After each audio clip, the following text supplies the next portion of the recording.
ನಮಸ್ಕಾರ ಎಲ್ರಿಗೂ ಕರ್ನಾಟಕ ಪಾಠಶಾಲೆ ಯೂಟ್ಯೂಬ್ ಚಾನಲ್ಗೆ ಸ್ವಾಗತ. ಫಸ್ಟ್ ಟೈಮ್ ಯಾರಾದರೂ ನಮ್ಮ ಯೂಟ್ಯೂಬ್ ಚಾನಲ್ನ ನೋಡ್ತಾ ಇದ್ದರೆ ದಯವಿಟ್ಟು ಸಬ್ಸ್ಕ್ರೈಬ್ ಮಾಡ್ಕೊಳ್ಳಿ. ಹಾಗೆ ಪಕ್ಕದಲ್ಲಿರುವ ಬೆಲ್ ಐಕನ್ ಕ್ಲಿಕ್ ಮಾಡೋದನ್ನು ಯಾವುದೇ ಕಾರಣಕ್ಕೂ ಮರಿಬೇಡಿ. ಯಾಕಂದರೆ ಬೆಲ್ ಐಕನ್ ಕ್ಲಿಕ್ ಮಾಡೋದ್ರಿಂದ ನಾವು ಹಾಕುವಂಥ ವಿಡಿಯೋಗಳು ನಿಮಗೆ ಮೊದಲು ನೋಟಿಫಿಕೇಶನ್ ರೂಪದಲ್ಲಿ ಬರ್ತವೆ. ಓಕೆ, ಸೊ ಬನ್ನಿ ಡೈರೆಕ್ಟಾಗಿ ವಿಷಯಕ್ಕೆ ಹೋಗೋಣ.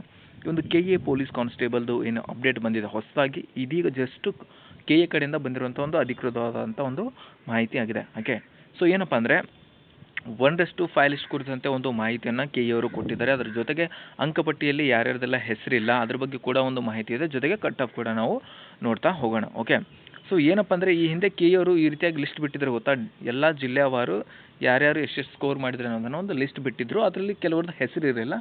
ಇವಾಗ ಅಪ್ಡೇಟ್ ಮಾಡಿಬಿಟ್ಟು ಕೆಲವ್ರದ್ದು ಹೆಸರೆಲ್ಲ ಯಾರ್ದೆಲ್ಲ ಮಿಸ್ ಆಗಿತ್ತು ಅವ್ರದ್ದು ಅಪ್ಡೇಟ್ ಮಾಡಿ ಇವಾಗ ಮತ್ತೆ ಲಿಸ್ಟ್ ಬಿಟ್ಟಿರುವಂಥದ್ದು. ಸೊ ನೀವು ಇಲ್ಲಿ ಗಮನಿಸ್ತಾ ಇರ್ಬೋದು, ಇವತ್ತಿನ ದಿನಾಂಕ ಇದೆ ಆಯಿತಾ. ಅಲ್ಲಿ 2-3 ಲಿಂಕ್ಗಳು ಸಿಗುತ್ತೆ. ನೀವು ಅದನ್ನು ಸರಿಯಾಗಿ ನೋಡಿಬಿಟ್ಟು ಕ್ಲಿಕ್ ಮಾಡಿ ಚೆಕ್ ಮಾಡಿ. ಎಲ್ಲ ಡಿಸ್ಟಿಕ್ ವೈಸು ಒಂದು ಲಿಸ್ಟನ್ನು ಬಿಟ್ಟಿದ್ದಾರೆ, ಅಪ್ಡೇಟೆಡ್ ಲಿಸ್ಟು. ಯಾರ್ದೆಲ್ಲ ಹೆಸರು ಮಿಸ್ ಆಗಿತ್ತು ಅದನ್ನೆಲ್ಲ ಅಪ್ಡೇಟ್ ಮಾಡಿದ್ದಾರೆ. ಬಟ್ ಇನ್ನೊಂದು ಕಂಡೀಷನ್ ಇದೆ, ಕೆಲವೊಬ್ರದ್ದು ಹೆಸರು ಯಾಕಿಲ್ಲ ಅಂದರೆ ನಾನು ಈ ಒಂದು ನೋಟಿಸಲ್ಲಿದೆ ಓದ್ತಾ ಹೋಗ್ತೀನಿ ನೋಡಿ.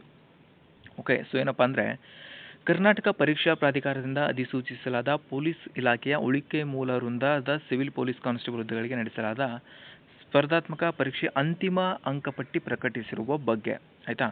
ಸೊ ಇದೆಲ್ಲ ಒಂದು ಹಳೆ ಮ್ಯಾಟ್ರು, ಅದೆಲ್ಲ ಎಕ್ಸಾಮ್ ನಡೆಯೋ ಡೇಟು ಮತ್ತು ಬೇರೆ ಬೇರೆ ಆಕ್ಷೇಪಣೆ ಸಲ್ಲಿಸೋದಕ್ಕೆ ಪ್ರೊಸೆಸ್ಸು ಅದೆಲ್ಲ ಬೇಡ. ನಮಗೆ ಡೈರೆಕ್ಟ್ ಮ್ಯಾಟ್ರಿಗೆ ಬರುತ್ತೆ. ಆದರೆ ಅಭ್ಯರ್ಥಿಗಳು ಸ್ಪರ್ಧಾತ್ಮಕ ಪರೀಕ್ಷೆಯಲ್ಲಿ ಗಳಿಸಿದ ಅಂಕಗಳ ತಾತ್ಕಾಲಿಕ ಫಲಿತಾಂಶವನ್ನು ದಿನಾಂಕ 15/8/2026 ಪ್ರಕಟಿಸಿ 17/8/2026 ಮಧ್ಯಾಹ್ನ 12:30 ಆಕ್ಷೇಪಣೆ ಸಲ್ಲಿಸಲು ಅವಕಾಶ ನೀಡಿತ್ತು.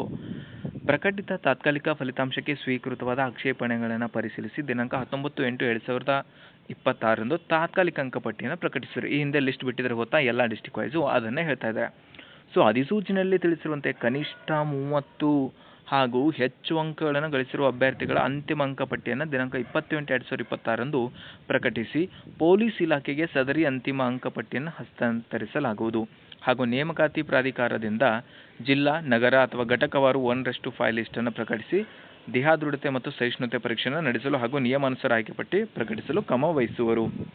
ಸೊ ಇಲ್ಲಿ ಏನು ಹೇಳಿದ್ದಾರೆ ಅಂದರೆ ಅವರು ಯಾರೆಲ್ಲ 30ಕ್ಕಿಂತ ಜಾಸ್ತಿ ಸ್ಕೋರ್ ಮಾಡಿದ್ದೀರಾ ಅವರನ್ನು ಮಾತ್ರ ಕನ್ಸಿಡರ್ ಮಾಡ್ತೀವಿ ಅಂತ ನೋಟಿಫಿಕೇಷನಲ್ಲಿ ಹೇಳಿದ್ದಾರೆ ಪೊಲೀಸ್ ಕಾನ್ಸ್ಟೇಬಲ್ ಅಧಿಸೂಚನೆಯಲ್ಲಿ. ಆದರೆ ಈ ಹಿಂದೆ KSP ಅವ್ರು ನಡೆಸಿದಾಗ ಈ ರೀತಿ ಹೇಳ್ತಾ ಇರಲಿಲ್ಲ. ಬಟ್ KA ಅವ್ರು ನಡೆಸೋದ್ರಿಂದ ಈ ರೀತಿಯಾಗಿ ಅವ್ರು ಹೇಳಿದ್ದಾರೆ, ಎಲಿಜಿಬಲ್ ಆಗಲೇಬೇಕು, ಕಂಪಲ್ಸರಿಯಾಗಿ 30 ಮಾರ್ಕ್ಸ್ ತೊಗೋಬೇಕಂತ ಹೇಳಿದ್ದಾರೆ. ನೋಡೋಣ. ಸೊ 1:5 ಲಿಸ್ಟಲ್ಲಿ ಇದಕ್ಕಿಂತ ಕಡಿಮೆ ತೊಗೊಂಡ್ರಿಗೆ ಬಿಡ್ತಾರಂತ. ಯಾಕಂದರೆ 1:5 ಲಿಸ್ಟ್ ಏನಿದೆ ಅದನ್ನು KSP ಅವರು ಬಿಡ್ತಾರೆ. ಸದ್ಯಕ್ಕೆ KA ಅವರು ಎಲ್ಲ ಕೆಲಸ ಮುಗಿದಿದೆ. ಇವಾಗ ಇನ್ನು ಮುಂದೆ KA ಅವರು ಆ ಒಂದು ಲಿಸ್ಟ್ಗಳನ್ನು ಬಿಡ್ತಾ ಹೋಗ್ತಾರೆ. ಇವತ್ತು ಕೂಡ ಬರ್ಬೋದು ರಾತ್ರಿ ಅಥವಾ ನಾಳೆಗೂ ಕೂಡ ಬರ್ಬೋದು. ಈ ಒಂದು 1:5 ಲಿಸ್ಟು KSP ಅವರು ತಮ್ಮ ಅಧಿಕೃತ ವೆಬ್ಸೈಟ್ನಲ್ಲಿ ಪ್ರಕಟಣೆ ಮಾಡ್ತಾ ಹೋಗ್ತಾರೆ. ಓಕೆ, ಈ ಒಂದು ಹೊಸ ಲಿಸ್ಟ್ನಲ್ಲಿ ಯಾರ್ಯಾರ್ದು ನೇಮ್ ಬಂದಿದೆ ಒನ್ ಟೈಮ್ ಚೆಕ್ ಮಾಡ್ಕೊಳ್ಳಿ. ಓಕೆ, ಈ ಒಂದು 1:5 ಲಿಸ್ಟು ಇನ್ನು ಮುಂದೆಲ್ಲ KSP ಅವರು ಅದನ್ನು ಕಂಡಕ್ಟ್ ಮಾಡ್ತಾ ಹೋಗ್ತಾರೆ. 1:5 ಲಿಸ್ಟು ಫಿಸಿಕಲ್ಲು, ಮೆಡಿಕಲ್ಲು ಮತ್ತು ಫೈನಲ್ ಮೆರಿಟ್ ಲಿಸ್ಟ್ ಕೂಡ KSP ಅವರೇ ಬಿಡ್ತಾರೆ. ಓಕೆ, ಸೊ ಈ ಕುರಿತು ಇನ್ನೂ ಹೆಚ್ಚಿನ ಡೌಟ್ಸ್ ಏನಿದ್ರು ಕೂಡ ಕಮೆಂಟ್ ಸೆಕ್ಷನಲ್ಲಿ ಕಮೆಂಟ್ ಮಾಡಿ, ಖಂಡಿತ ನಿಮಗೆ ರಿಪ್ಲೈ ಸಿಗುತ್ತೆ. ಓಕೆ, ಸೊ ಹೆಚ್ಚಿನ ವಿಡಿಯೋಗಳಿಗಾಗಿ ನಮ್ಮ ಚಾನಲ್ನ ಸಬ್ಸ್ಕ್ರೈಬ್ ಮಾಡಿ ಮತ್ತು ಪಕ್ಕದಲ್ಲಿರುವಂಥ ಬೆಲ್ ಐಕನ್ ಕ್ಲಿಕ್ ಮಾಡೋದನ್ನು ಯಾವುದೇ ಕಾರಣಕ್ಕೂ ಮರಿಬೇಡಿ. ಯಾಕಂದರೆ ಬೆಲ್ ಐಕನ್ ಕ್ಲಿಕ್ ಮಾಡಿದ್ರೆ ನಮ್ಮ ಎಲ್ಲ ವಿಡಿಯೋಗಳು ನಿಮಗೆ ಮೊದಲು ನೋಟಿಫಿಕೇಷನ್ ಆಗಿ ಎಲ್ಲ ಅಪ್ಡೇಟ್ಸ್ಗಳು ಮೊದಲು ಸಿಗ್ತಾ ಹೋಗುತ್ತೆ.